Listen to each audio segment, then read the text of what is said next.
Hey everybody, welcome back to History Student Reacts. Today we'll be watching the Haitian Revolution Part 3, Fire and Freedom by Extra History.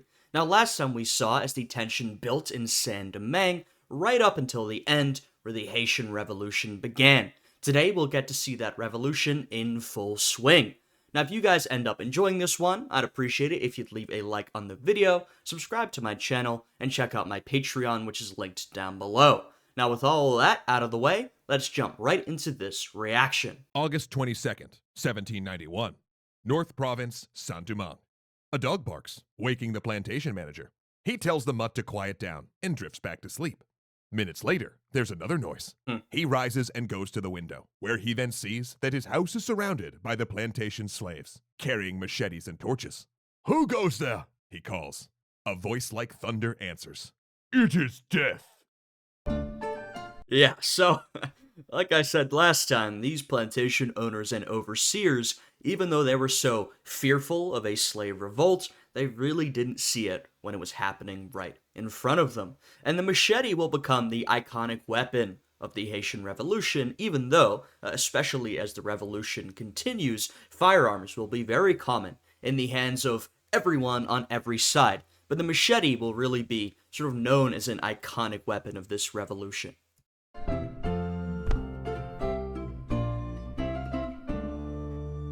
Across the north, the cane fields burned so fierce that the smoke could be seen in Le Cap. The revolt had come with such precise timing and explosive force that it stunned the plantation owners and the French authorities. Indeed, it was so well planned that most of the various factions in Saint-Domingue thought that the enslaved couldn't possibly be the ringleaders. Yep, that's exactly right. They thought, well, someone else must have organized this revolution. It couldn't have possibly been the enslaved people, right? And how wrong they were. And when initial reports start to get back to France itself, there's a similar reaction, which is initially disbelief. People say, well, this can't possibly be happening. And then as more news keeps coming in, they say, okay, well, I guess it is happening, but the slaves couldn't have organized this, right? Once again, they were very wrong. We saw in the last episode how there was a network of enslaved people throughout the colony who were planning over a pretty long period of time and were ready for this large-scale organized revolt. And they openly accused each other. White militias attacked and killed several free people of color, who they accused of masterminding the rebellion as revenge for the death of Auger. Right, and we saw the brutal execution of Vincent Auger last time, and that certainly was an inflaming event at this point. However, we also saw that a lot of these free people of color, especially the plantation owners, saw nothing in common between them and their slaves. They felt no solidarity, even though they were the same skin color. They didn't see it that way. Whereas the white planters, they felt they were pretty much the same, right? They looked at the free people of color, and they looked at the slaves, and they thought, oh, you must have some sort of scheme going on, right? So that's what they believed, but once again, it wasn't true, right? It was the enslaved people themselves who organized this. Plantation owners besieged the royal governor with requests for protection and ultimately accused him of intentionally letting the rebellion continue. The free people of color often said that it was actually the big whites who'd whipped up the rising as a way to take control of the colony. The irony, of course, was that all of these groups were pro-slavery, and if they had set their differences aside, they may have successfully repressed the uprising. Right, so you've essentially got 90% of the population. I'm going to keep saying that because it's worth remembering. 90% of the population, the enslaved people, coordinate among themselves and rise up in revolts. And the other 10% of the population are all finger-pointing at each other, right? These people are almost all pro-slavery, and they're all saying, no, it was you who organized this revolt. No, it was you. It was you. You incited them. But, what they fail to see is that, no, this is the enslaved people themselves organizing and rising up, right? Seizing the moment. As we talked about last time, they're not ignorant to what's happening, right? Though the plantation owners try to restrict news from reaching these slaves, it doesn't work, right? Through whispers and communicated information and secret meetings, the news reaches the enslaved people of Saint-Domingue. They know something big is going on, and they know this is their opportunity, and they've really seized that opportunity here. But instead, the plantations burned. Rebel militias moved from plantation to plantation, liberating the enslaved and burning every physical representation of their oppression: cane fields, coffee plants, mills, and refineries. This also meant violence against the people who had oppressed them. And there were a number of overseers and plantation owners killed in retribution for centuries of oppression. Yeah. Gangs of women found the plantation overseers who had coerced or assaulted them, beating their tormentors unconscious. But this rebellion was not indiscriminate. Most often, the rebels attacking a plantation had worked there, and it was common for men or women to step in and save an overseer thought to be a fair man, or to smuggle out women and children. In fact, the scene that started this episode comes from a first-hand account of the rebellion. And the reason that overseer lived to tell his story was that one of the rebels, a man who had been enslaved on that very plantation, stepped forward to demand the overseer's safety. Who was that man? Duddy Bookman, who had triggered the rising with his ceremony. Propagandistic descriptions of the rising, sent back to France, claimed that thousands of white men, women, and children were killed in the initial rebellion. While this image is stuck, it's inaccurate. Right. So, there's a lot to talk about here in sort of interpretation and historiography of the Haitian Revolution, right? There's a lot of violence that happens during this revolution, but number one, it is not indiscriminate, at least in the beginning. And two, there's sort of this escalating cycle of violence, right? So the way this is often framed in the sort of propaganda at the time, and frankly, in a lot of writing to this day, is that the slaves rise up and they instantly massacre every white person they see. But this just isn't the case. As we saw, a lot of people were led to safety. The slaughter was not indiscriminate. As the revolution goes on, there is increasing violence. There's an escalation, right? As both sides keep committing these more and more brutal, violent acts, right? And so the violence does become more discriminate as the revolution continues, but it's largely in this sort of tit-for-tat escalation as the violence keeps increasing. Look, there is a lot of indiscriminate slaughter. You can't deny that, but that is not what characterizes the entirety of the Haitian Revolution, and to act like it is to really misrepresent the events we see here. A commission at the time counted 400 whites dead in the first 4 months, including those killed trying to put down the uprising. The toll on the rebels ran much higher. Most of them were armed with only machetes and agricultural tools. Only 1 in 5 had a firearm. But they did have other advantages. And plus, keep in mind, one thing I will say is that the sort of propaganda of, well, these slaves rose up and they killed this many white people. Can we remember the context here? What we're talking about are enslaved people. People who have suffered through this extraordinarily brutal system who are rising up and killing the plantation owners and overseers. It's not like it's not like these are the most innocent people, you know what I mean? These overseers and plantation owners are people who are usually, almost always, guilty of these violent, horrific crimes. And so, when the enslaved people rise up, there's a violent backlash against these people who have abused them for so many years, right? So, just remember to put this in context. Many had been sold into slavery as prisoners of war, veterans of tribal conflicts who were adept at guerrilla warfare. Their raids, heralded with the blast of a conch shell, became infamous among their enemies. Right, you see the use of shells and drums in particular, war drums. Now, we talked about how Saint-Domingue was really one of, if not the most brutal slave colony throughout the Americas, right? They were all extraordinarily brutal, but Saint-Domingue was sort of at the high end of that spectrum.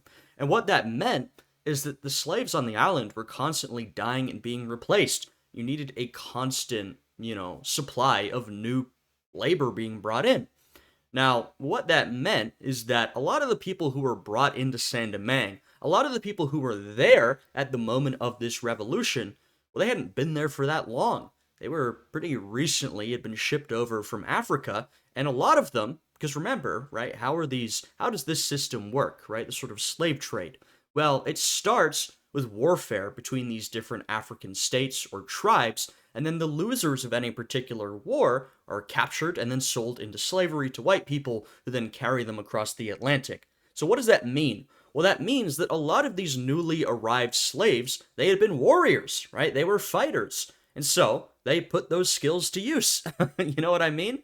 That's one unique part of this where in some different slave colonies or states or whatever, you had a system where oftentimes a lot less supply was needed to come in, right? You had your enslaved population that would sort of reproduce over time. and there were a lot of brutal schemes to make that work, right? But what we have here is a population of a lot of newly arrived people who had very recently been fighting in wars. And so, unsurprisingly, they put those skills to use in this conflict, in this revolution. They're ready to start fighting. Even professional soldiers marveled at the rebels' bravery in the face of the superior firepower. Due to a belief that the spirits of those killed returned to Africa, they attacked with a relentless courage, literally throwing themselves on cannons, jamming their arms into barrels and wheel spokes so the guns could not be reloaded or withdrawn. Yeah, and I mean, there's sort of a couple parts to this. One, there is a set of religious, spiritual beliefs, these African beliefs, voodoo, there's a lot of stuff mixed in there that sort of inspires people to action. But then there's also the desperation of their situation, right? Once again, all these people on these slave plantations are working these extremely strenuous, brutal jobs. Losing limbs was extremely common. You knew your life expectancy was extremely short, being here, working on this sugar plantation. And so, with that level of desperation, you're willing to throw yourself into battle. I mean, yeah, there's a good chance you might die, but if you just stay working on your plantation, there's a good chance you'll die anyway, right? So these are sort of big motivators to move people to action. They suffered terrible casualties in pitched battles. 4,000 died in the August Rising alone, roughly 10 for every enemy killed. But they didn't lose morale. They did, however, start losing commanders. Bookman was killed in early November. Infighting claimed others. And as the first set of leaders fell, and And factions Bookman really is the most notable of those early leaders of the revolution. But, as I think they're about to point out, as those first leaders are captured, die, whatever, the sort of revolution begins to split, and leading over these factions, a new cadre of leaders will emerge. splintered, the violence grew worse. All sides committed massacres. Mhm. To approach Le Cap, one of the richest cities in the colony, meant passing a wall of heads on stakes, including that of Bookman. But amidst the swelling chaos, new leaders rose.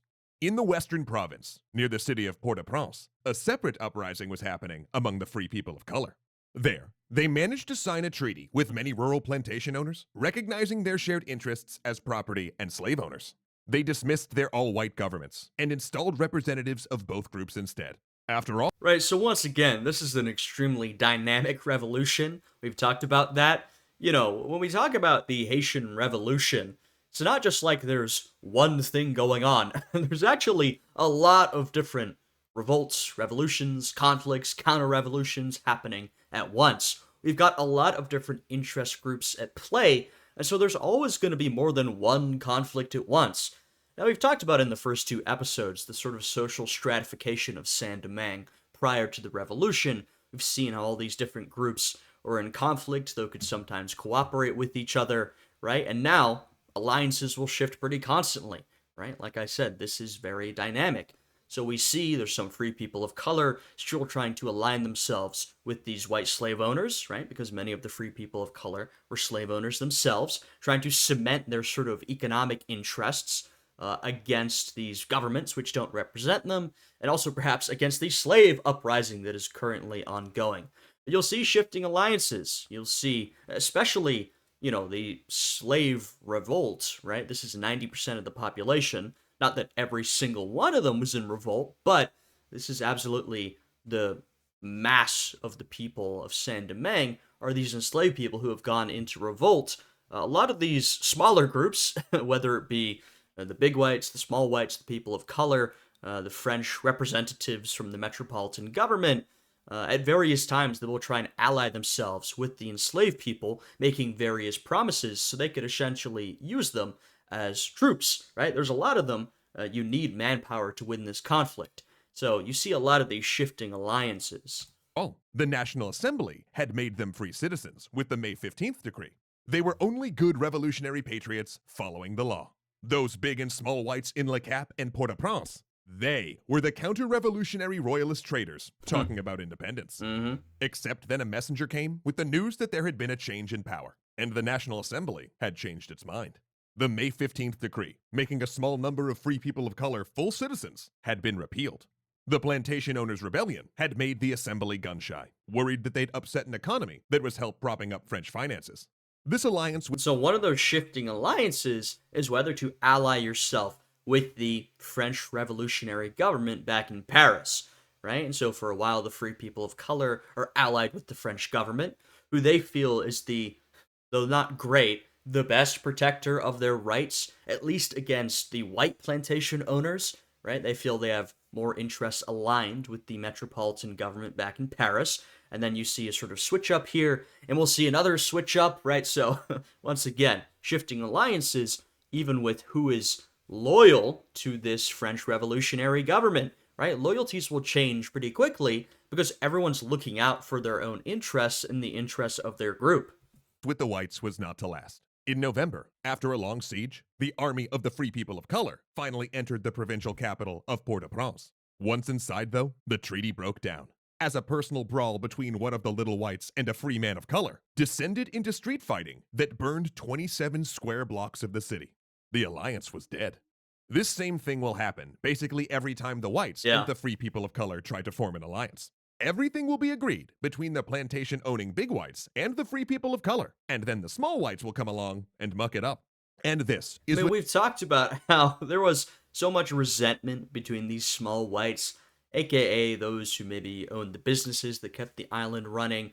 You know, those basically whites who were not the big plantation owners. There was a lot of resentment from them against the free people of color because they saw these black people who they felt were inferior racially to them, but they saw that a lot of them were pretty rich and pretty socially successful, and that bred a lot of resentment.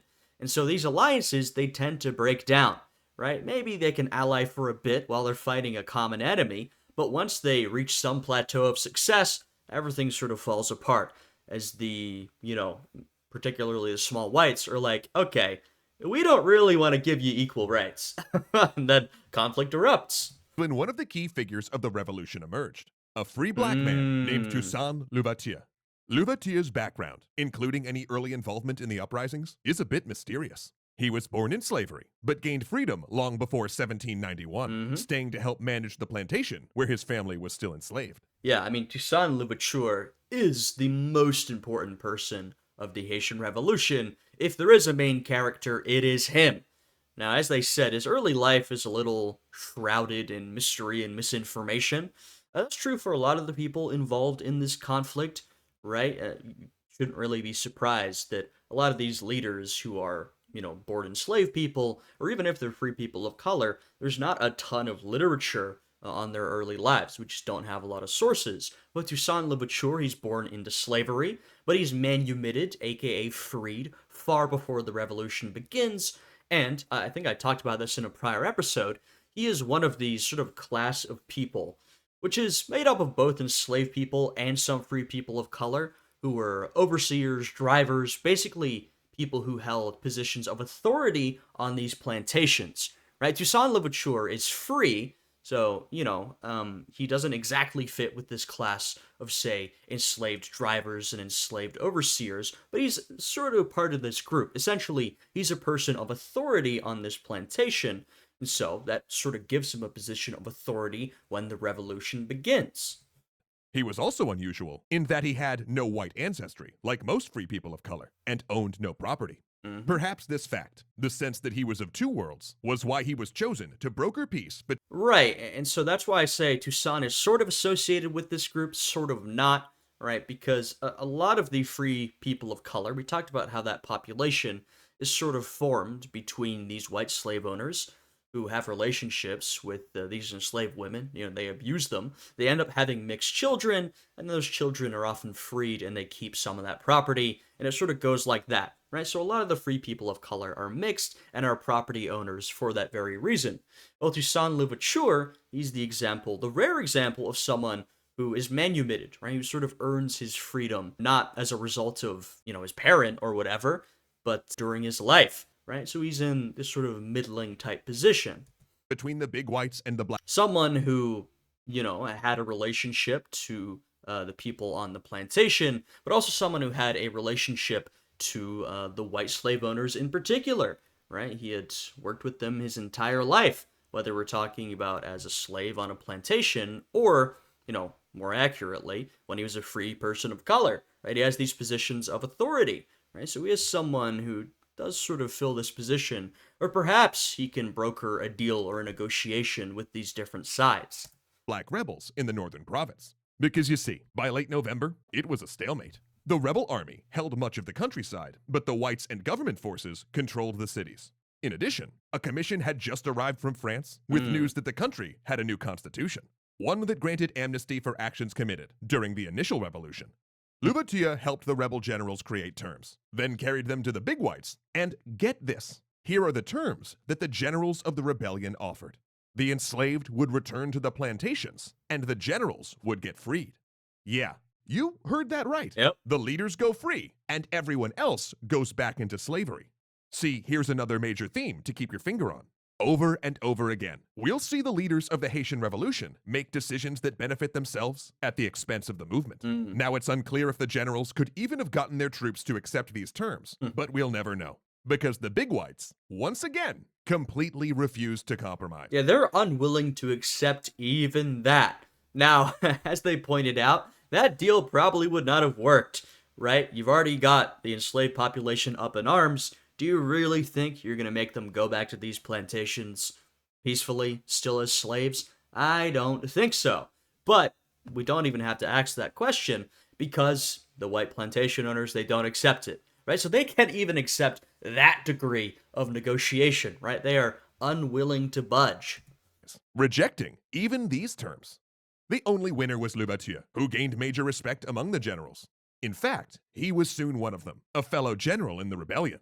And like many of the other generals, both of the rebels and the free people of color, he settled into living in a large house, giving orders in the little jigsaw piece of the north he controlled. And that's when Louverture began showing himself to be an exceptionally able statesman. Yeah, I mean, at this point, we have a lot of different factions, right? And it's not just like, oh, well, you've got the enslaved people and the free people of color and the white people. No, there's factions within factions within factions. It's incredibly complicated. Could spend a long time discussing all of this, and we don't have the time to do that in this series. But that means there's all these competing leaders. Toussaint Louverture starts off as one of them, right? He's one of these competing leaders of the revolution. Of course, he was a free person of color, but he's leading one of the leaders of this slave revolution.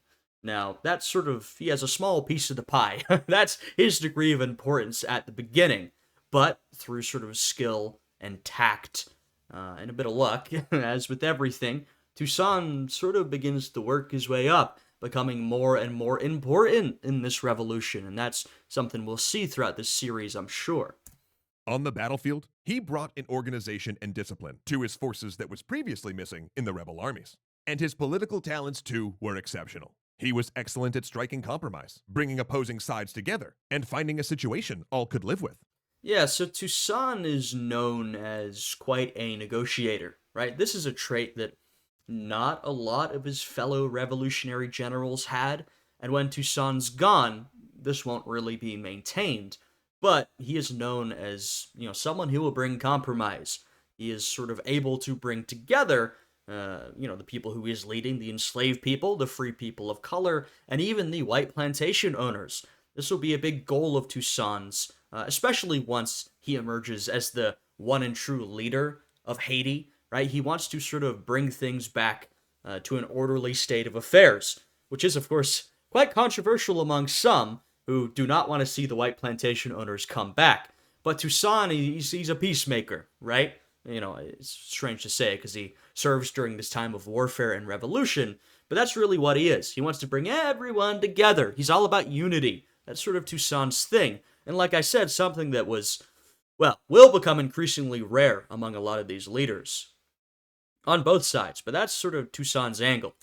While the fighting was at a low ebb and in control of the countryside, the rebels went about creating a black society with black leaders, courts, and administrations. Which is incredible when you think that they had just been enslaved months before. But this was also a society headed by military officers, with peasants farming whatever land they could. To buy weapons from Spanish Santo Domingo, the generals often forced people to grow sugar on the old plantations, and, at times, even sold subordinates into slavery. Yes, so we'll see. Well, I'll let him say this first. A practice Louverture refused to take part in. Right, so We will see, especially as Toussaint gains control of the island and sort of runs it as his own domain, that there's sort of the question of, all right, what do we do now? We've had this revolution. Now we have to start setting up our own peacetime affairs. And even during, the midst of an active revolution, you still need to govern the territory that you control. The question is, what do we do? We have an island absolutely covered with these slave plantations. And, we'll talk about this more a little later, but Toussaint essentially lands on, well, we got to get the plantations up and running, right? We got to keep producing these cash crops, sugar in particular. We got to keep making money for the French, right? So that we can maintain that sort of relationship.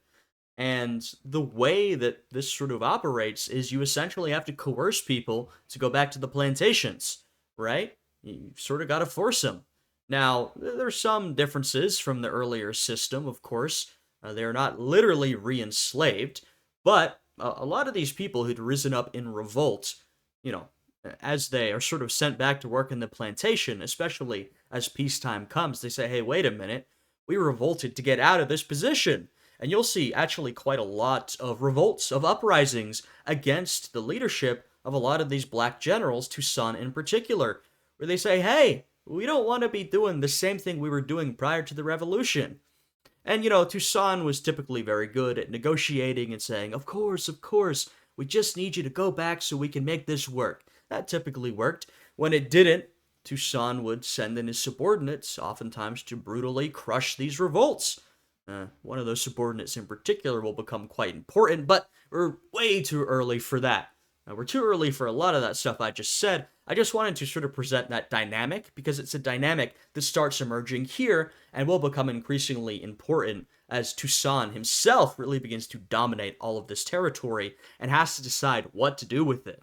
Because the revolution to this point was about better working conditions and more power, rather than abolitionism. But that would soon change, because a ship was coming.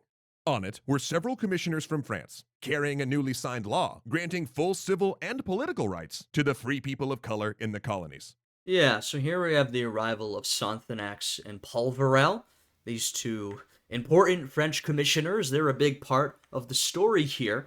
Their sort of initial mandate is that they're supposed to come enforce racial equality, right, for free people of color, and to essentially put down what are seen as counter-revolutions, right? And so with this new mandate, that largely ends up being sort of these white plantation owner-led revolutions, which they see as royalist and counter-revolutionary. We've talked about how alliances shifted, but that's sort of the mandate that these commissioners arrive on, essentially to enforce racial equality and to fight back against counter-revolution.